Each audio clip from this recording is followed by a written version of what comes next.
Rizal Ramli sebut nama-nama ketua parpol, pasien, KPK yang bantu dukung kudeta konstitusi Jokowi.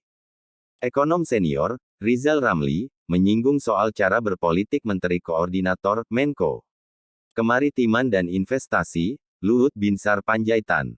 Baiklah, para sahabat, sebelum kita lanjut, tolong ringankan tangan Anda untuk like, subscribe, lonceng, dan komen di channel kecil ini, supaya channel YouTube baru belajar ini bisa berkembang. Saya doakan yang sudah subscribe channel ini dengan ikhlas, semoga dimudahkan rezekinya oleh Allah, dilancarkan urusannya dunia dan akhirat, dan juga selalu dalam lindungan Allah di setiap detik dimanapun Anda berada. Amin amin amin ya rabbal alamin.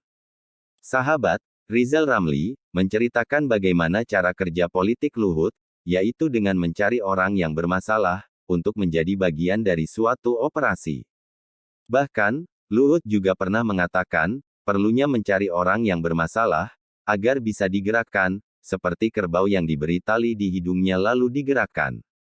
Dia pernah ngomong sama saya, lu politiknya hitam putih. Kita itu perlu politik, supaya orang bermasalah, kita pasangin tali di hidungnya, kayak kerbau, supaya digerakin kiri kanan, ujar Rizal. Ekonom sekaligus politikus senior ini menjelaskan, bahwa operasi politik ala Luhut, yaitu dengan mencari orang yang bermasalah dengan hukum, misalnya dengan Komisi Pemberantasan Korupsi KPK. Operasi politik itu, menggunakan orang-orang bermasalah, secara hukum, yaitu pasien rawat keluar dari KPK, ujar Rizal Ramli. Tak tanggung-tanggung, ekonom senior yang pernah berada di kabinet Presiden Jokowi ini, menyebutkan nama-nama yang disebut pasien rawat keluar KPK. Beberapa di antaranya merupakan ketua umum partai politik. Nama-nama tersebut memiliki masalah dengan hukum, sehingga mudah diarahkan, untuk mendukung kudeta konstitusi. Namanya Muhaimin Iskandar, namanya Jul, namanya Airlangga Hartarto. Ketiga-tiganya punya masalah hukum. Jadi mereka gampang diarahkan supaya dukung kudeta konstitusi ini, ujar.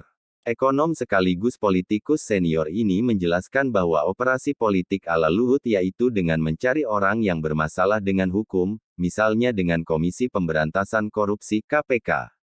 Operasi politik itu menggunakan orang-orang bermasalah secara hukum, yaitu pasien rawat keluar dari KPK, ujar Rizal. Tak tanggung-tanggung, ekonom senior yang pernah berada di kabinet Presiden Jokowi ini menyebutkan nama-nama yang disebut pasien rawat keluar KPK, beberapa di antaranya merupakan ketua umum partai politik. Nama-nama tersebut memiliki masalah dengan hukum sehingga mudah diarahkan untuk mendukung kudeta konstitusi. Namanya Muhaimin Iskandar, namanya Jul, namanya Airlangga Hartarto. Ketiga-tiganya punya masalah hukum. Jadi mereka gampang diarahkan supaya dukung kudeta konstitusi ini, ujar. Rizal Ramli menyindir Menko Marves Luhut Binsar Panjaitan, mengenai riuhnya pengunduran pemilu 2024 dan perpanjangan jabatan presiden. Rizal sudah mengingatkan Luhut untuk tidak menguji kesabaran Megawati Soekarnoputri. Teman saya Pak Luhut masih ngotot aja itu, saya lihat dia ngetes. Menguji Mbak Mega aja itu. Mbak Mega bilang enggak boleh ada perpanjangan. Pak Luhut masih ngeyel, masih ngotot. Ini kayaknya menantang kesabaran Mbak Mega. Saya bilang ke Pak Luhut, hati-hati, kata Rizal Ramli, di Ponpes Bani Abdul Hanan, Desa Pejaten, Kecamatan Kramatwatu, Kabupaten Serang, Banten, Sabtu, tanggal 12 Maret tahun 2022. Rizal Ramli yang berbincang dengan berbagai lapisan masyarakat itu menerangkan, pasca Orde Baru, tidak ada dalam sejarahnya memperpanjang jabatan presiden atau penundaan pemilu. Indonesia memiliki catatan pemilu tahun 1997, kemudian Soeharto lengser pada 1998. Selanjutnya B.J. Habibie diangkat sebagai presiden. Namun pada tahun 1999, dilaksanakan pemilu, yang seharusnya berlangsung lagi di tahun 2002. Dengan jiwa kenegarwanan dan mengutamakan kepentingan bangsa, B.J. Habibie mempercepat pemilu.